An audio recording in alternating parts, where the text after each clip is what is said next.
అట్లాగే ముఖ్య అతిథిగా వచ్చేసినటువంటి మన గౌరవనీయులు మన సిఎండి గారు శ్రీ ముద్ద ప్రసాద్ గారు, అట్లనే మన డైరెక్టర్ ఆపరేషన్స్ గారు, అదేవిధంగా డైరెక్టర్ పిఎన్పి గారు, డైరెక్టర్ టెక్నికల్ గారు, అదేవిధంగా మన జనరల్ మేనేజర్ గారు, ఇంకా వేదిక మీద ఉన్నటువంటి మన అధికారులు, కార్మిక సంఘాల నాయకులు, ఇతర అధికారులు, కార్మిక సోదరులు, సోదరిమణులు అందరికీ నమస్కారం. ఈరోజు శుభదినం మన RG1 ఏరియాకి. ఎందుకంటే మన సిఎండి గారు వచ్చిన తర్వాత మన ప్రాంతానికి మొదటిసారిగా వచ్చి, అది కూడా కార్మికులందరికీ సౌకర్యం ఉండేటటువంటి ఒక మ్యాన్ రైడింగ్ని ఇనాగ్రేషన్ చేయటం అనేది చాలా శుభదినం. ఇది ఎందుకంటే మనం ఒకప్పుడు అండర్గ్రౌండ్ మైన్ అంటే నడిచి వెళ్ళేవాళ్ళం, పాత రోజులు ఉండేవి, చాలా కష్టం ఉండేది. అట్లా నడిచి వెళ్ళటం వలన మన శ్రమ అంతా కూడా నడవటంలోనే పోతుంది, ప్రొడక్షన్ కూడా తగ్గుతుంది, తర్వాత కార్మికులకు కూడా కష్టమవుతుందని ఆలోచన చేసి మన సింగరేణి యాజమాన్యం గతంలో మ్యాన్ రైడింగ్ తీసుకొచ్చారు. ఇప్పుడు రెండో మ్యాన్ రైడింగ్ కూడా ఏర్పాటు చేసుకోవటం అంటే మొత్తం వర్కింగ్ ప్లేస్ వరకు కూడా కార్మికులు వెళితే కార్మికులకి కొంత సౌకర్యం ఉంటుంది, ప్రొడక్షన్ కూడా మనకి పెరుగుతుందనే ఉద్దేశంతో మన ఏజెంట్ గారు, మేనేజర్ గారు, GM గారు ఈ లెవెనింగ్ లైన్కి ఈ మ్యాన్ రైడింగ్ కొరకు గత సంవత్సర కాలంగా ప్రయత్నం చేస్తూ ఉన్నారు. ఇప్పుడు దాన్ని కృషి ఫలించింది. ప్రత్యేకంగా వారికి మా యూనియన్ తరఫున ధన్యవాదాలు తెలియపరుస్తా ఉన్నాం. అట్లనే చైర్మన్ గారు మొదటిసారిగా మన ప్రాంతానికి వచ్చారు.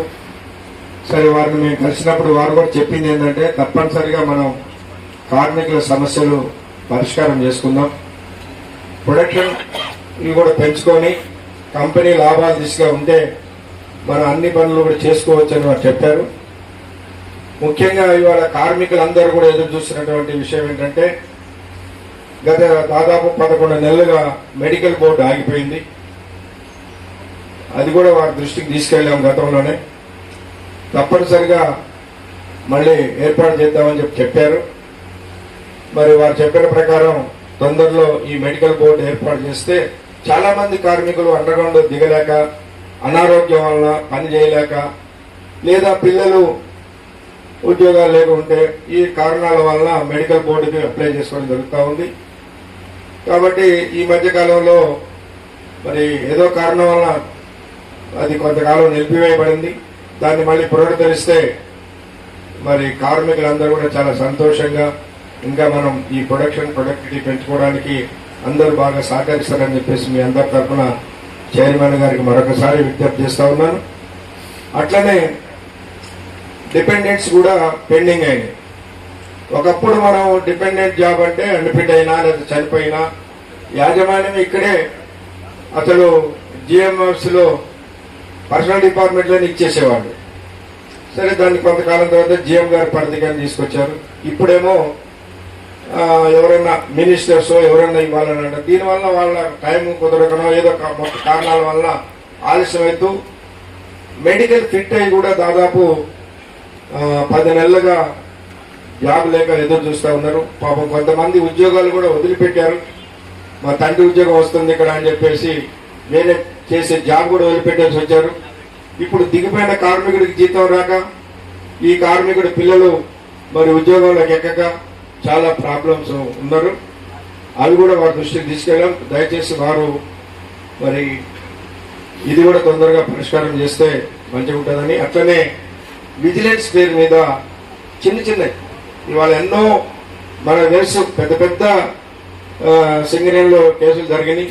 వాటి మీద విజిలెన్స్ అనేది అసలు సింగరేణికి నష్టాలు రాకుండా కోట్ల రూపాయలు ఏదైనా లక్షల రూపాయల అవినీతి జరుగుతూ ఉంటే అటువంటి వాటి మీద విజిలెన్స్ పెట్టాలనే దాని కొరకు సింగరేణిలో విజిలెన్స్ పెడితే ఇవాళ అవన్నీ వదిలిపెట్టి కార్మికుల పిల్లలకు ఉద్యోగాలు ఇచ్చే దగ్గర ఇంకే చిన్న సమస్యల మీద విజిలెన్స్ డిపార్ట్మెంట్ చేస్తూ ఉండటం వల్ల చాలా మంది కార్మికులు పాపం అప్సెట్ అవుతా ఉన్నారు. వాళ్ళ తాత పేరు దగ్గర నుంచి తీసుకొచ్చి ఇప్పుడు ఎప్పుడో వాళ్ళ తండ్రి వాళ్ళ తాత ఎప్పుడో ఏదో పేరు మీద ఎక్కారని లేకపోతే ఏదో కారణం వాళ్ళు చేస్తా ఉన్నారు. ఇప్పుడు కార్మికుడు పిల్లవాడు కనుక మరి కరెక్ట్ పర్సన్ కాకపోతే మీరు ఇవ్వకండి, అది కరెక్టే ఉండదు. కానీ పాత చేయడం అనేది కరెక్ట్ కాదని చెప్పేసి కూడా భావిస్తా ఉన్నాం. సరే, ఏదేమైనప్పటికీ కూడా ఇట్లాంటి సమస్యలు మన ఉన్నాయి పెండింగ్ లో. అట్లనే మెడికల్ కి సంబంధించి కూడా మనకి తెలిసి ఈ మధ్యకాలంలో మన మెడికల్ అటెండెన్స్ రూల్స్ పాతవి ఉండటం వల్ల ఈ కొత్తగా వచ్చేటటువంటి జబ్బులకు కానీ కొన్నిటికి ఆ అటెండెన్స్ రూల్స్ లో ఉండకపోవడం వల్ల కార్మికులకి చాలా ప్రాబ్లమ్స్ వస్తూ ఉన్నాయి. కాబట్టి ఆ మెడికల్ అటెండెన్స్ రూల్స్ ను కూడా మార్చడం ద్వారా ఈ మార్పేర్లు అనే సమస్య మీద విజిలెన్స్ కేసుల మీద కూడా ఇవన్నీ కూడా పరిష్కారం చేస్తే మన సింగరేణి కార్మికులు మనం చాలా ఏదో పాత సామెత ఒకటి ఉంటుంది, కుడిమిస్తే పండగ అంటారు. అట్లనే మన కార్మికులకు కూడా చిన్న ఏం హెల్ప్ జరిగినా కూడా చాలా ఇదిగా చేస్తారు. మనం బిఏఎఫ్ఆర్ పోయినప్పుడు కూడా ఆనాడు అసలు ఈ మిషనరీ లేదు, మనం యంత్రాలు లేకుండానే పనిచేసి ప్రొడక్టివిటీ పెంచి కార్మికులు, సూపర్వైజర్స్, అధికారులు అందరం కలిసికట్టుగా చేసి బిఎఫ్ఆర్ నుంచి బయటికి తీసుకొచ్చుకున్న ఘనత బహుశా భారతదేశంలోనే సింగరేణి అనేది మనందరికి తెలుసు. అటువంటి చరిత్ర మన సింగరేణి కార్మికులకు ఉన్నది. ఎంకరేజ్ చేయడం ద్వారా కార్మికులని మనం చేయొచ్చు. చిన్న మనకి ఇవాళ 70,000 60,000 జీతం వస్తుంది. దానికంటే కూడా మన కార్మికులు చూసేది ఏంటంటే 20వ తారీఖు నాడు మనకి లేదు, ఇప్పుడు ఫస్ట్కి అయింది అనుకోండి, అది వచ్చే ఇన్సెంటివ్ ఏదైతే ఉంటుందో అది 500 కావచ్చు, 1000 రూపాయలు కావచ్చు, 2000 కావచ్చు. ఆ ఇన్సెంటివ్ నే బాగా తీసుకొని మోటివేషన్ అయి పనిచేసినటువంటిది ఉంది. మేము గత 2 సంవత్సరాలుగా కూడా యాజమాన్యం